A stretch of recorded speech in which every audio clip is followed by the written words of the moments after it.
Hi, my name is Manish Gupta, and in this video, I'm going to talk about AlphaGeometry, which is basically an Olympiad-level AI system for geometry. This comes from Google DeepMind and is a paper recently published at Nature.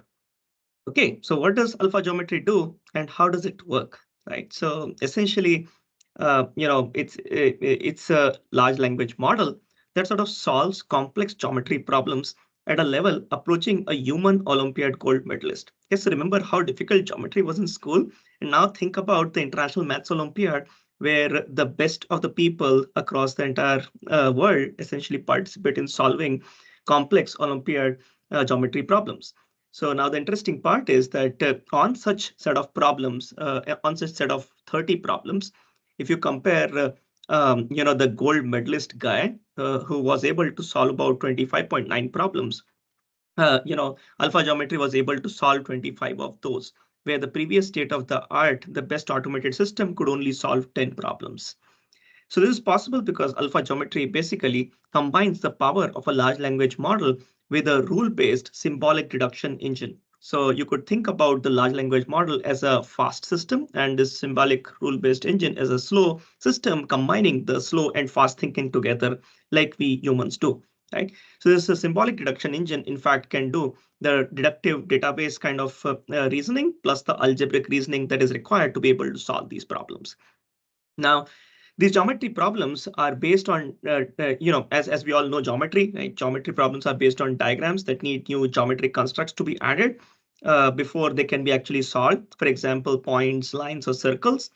The way that these two work together, the large language model and this rule-based symbolic deduction engine, is that the large language model or the language model sort of predicts which new constructs would be most useful to add from an infinite number of possibilities, large number of possibilities, right? You can add a line, a point, or a circle, or several other such constructs here and there. But which one should you add? And then the symbolic engine, what it does is that it uses these suggestions from the language model to make further deductions possible. Here is an example of how this is done. So it's a simple problem. Essentially you have a triangle with three angles ABC, right? And then the theorem basically premises that let ABC be any triangle with AB equal to AC. And you want to come up with a geometric proof that the angle ABC is same as the angle BCA. Okay. Now, what the alpha geometry does is basically it combines, as I mentioned here as well, it combines the power of the language model and a symbolic engine together. The language model might suggest that it could be a good idea to actually add this new construct point D. So there's a new construct which is the midpoint of the segment BC, right? And then these two guys talk to each other continuously. So they keep talking to each other continuously until the problem is not solved. Yeah.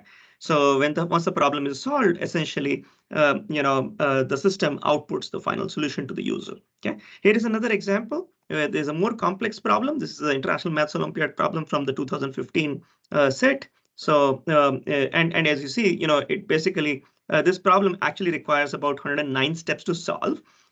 Some of these steps are actually shown here. And then the ones that are marked in blue are the additional constructs that are required to actually solve this problem. Okay, so pretty complex problem, but solved using alpha geometry. So we are in a world where these large language models can also really solve geometry problems. Okay? So how is the data generated to train such a model, right? So training such a model is, of course, not trivial. So how is the data generated? So the way they generated this data is the key to actually being able to solve the problem now versus being able to solve it earlier. Okay? Earlier, people actually depended on human annotated data so as to create this geometry proof curation data by doing manual annotations, because it is very difficult to take the usual human, natural language geometry problem descriptions and their proofs to automated parsable, language that machine can understand. Okay, so therefore they solve this problem by following this simple process to generate a large amount of pre-training data for the large language model. They first create 1 billion random diagrams of geometric objects. So this is one such random diagram. Okay, and the geometric objects, of course, could be point, edges, circles, and so on. Right? So they take a whole bunch of objects, create like 1 billion random diagrams. And then they use a process, or they propose a process in this paper, which is basically called a symbolic deduction and traceback. Okay. In this process, the following steps are done. You basically take this random diagram, right? You first derive all the relationships between all the points and the lines in this diagram. Okay.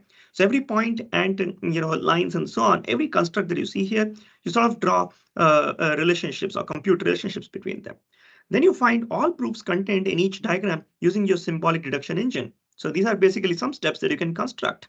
Okay, so for example, angle EH equal to angle EDH and so on. So some of these deductions you can do.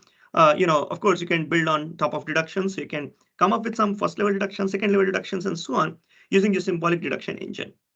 Yeah, they use an off-the-shelf symbolic deduction engine. Okay, you can also use some algebraic reasoning, which they actually develop themselves, so as to basically get some various steps on top of the basic data that you have. And then you finally come up with, let's say, an interesting discovery that HA is perpendicular to BC, right? So HA is perpendicular to BC. So given all of this, you actually start working backwards now. So you basically build this entire nice graph on top of your original diagram. You now work backwards to find out what additional constructs, if any, were needed to arrive at this proof, this big green proof. Okay. And then you take the entire green subgraph of the dependencies of various things that you needed to come up with this thing, and you basically have a full sample ready for pre-training. Okay, the synthetic sample, of course, consists of the premises. This is the premise, the diagram, right? The conclusion, this is the conclusion that you finally got as part of your deductive reasoning, right? And then the proof. So these steps essentially form the proof. Okay. So this synthetic, problems are then used to pre-train the AlphaGeometry system. Okay. How does the pre-training data look like? Well, they start with 1 billion diagrams, but after deduplication and being able to come up with nice proofs and so on, they're left with 100 million samples. 9% of them are with auxiliary constructions. So several times, you need these auxiliary constructions to be able to prove that certain angle is of this this magnitude, or essentially to prove that certain segment is of this size and so on. Okay, so they also come up with these 9% examples with auxiliary constructions. And here is how the distribution of these 100 million examples looks like. So on the x-axis, what you see is the synthetic proof length. On the y-axis, you see how many examples follow that proof length. Okay, remember the y-axis is actually logarithmic in size. Okay, so what you see here is that the average International Math Olympiad proof length is about 55 or so. Okay, and about 5% data or 0.05% data actually is of that kind. Okay. So IMO 2015, IMO 2019 have been getting more and more complicated over time, So average proof length was 112 here. Average proof length was about 187 steps here. Okay. And about 0.001% data is of that kind. And about, a very few countable number of examples are of the kind where essentially the average proof length is higher, or the proof length is higher than the average proof length of IMO 2019 P6 problems. Okay. So that's that. In fact, the most complicated problem in the data set, it requires about 247 steps to come up with the proof. Now, remember in school, we were not able to even prove, problems that required 5 to 10 steps. But here they have 247 steps with 2 auxiliary constructions. So it requires 2 interesting constructions to be able to, come up with a solution. Okay. So the language model that they use is rather a simple language model, and that's very awesome, right? So just with 12-layer model, they are able to actually compete with the best folks in the International Maths Olympiad for geometry problems. The dimension is 1,000, 8 attention heads, 151 million parameters, excluding the embedding parameters. They use a special vocabulary with sentence piece, word-based vocabulary. 757 is the vocabulary. Of course, it's a very, very domain-specific problem, so the vocabulary size is pretty small. Okay, they pre-train on these 100 million examples, but fine-tune on auxiliary construction data, which is about 9% hard data, difficult data, right? And then, of course, to express these problems, they require a specialized language, and they use a specialized geometric representation language, which is also used in earlier proof searching kind of systems like GEX, JGEX, and Geologic. Okay. So that's that. So in this video, I talked about AlphaGeometry, which is a large language model for proving Euclidean plane geometry theorems. It basically uses a neuro-symbolic approach for theorem proving by means of large-scale exploration from scratch. Okay. It, of course, makes use of the language model in tandem with a deductive reasoning neuro-symbolic solver. Right? It sort of also proposed a new method to generate and train language models on purely synthetic data. And that's basically the key why they're able to achieve such a high accuracy. They followed up on this paper by another paper, again published in Nature, called as Fun Search. And that one actually uses a very large language model called the Google's Palm 2 model to make new discoveries in mathematical sciences using large language models. Okay, so have fun reading that paper as well. And that's it for this video. Hope you liked the video. Thank you for watching. Connect with me on my LinkedIn or look at my research on my homepage. Thank you.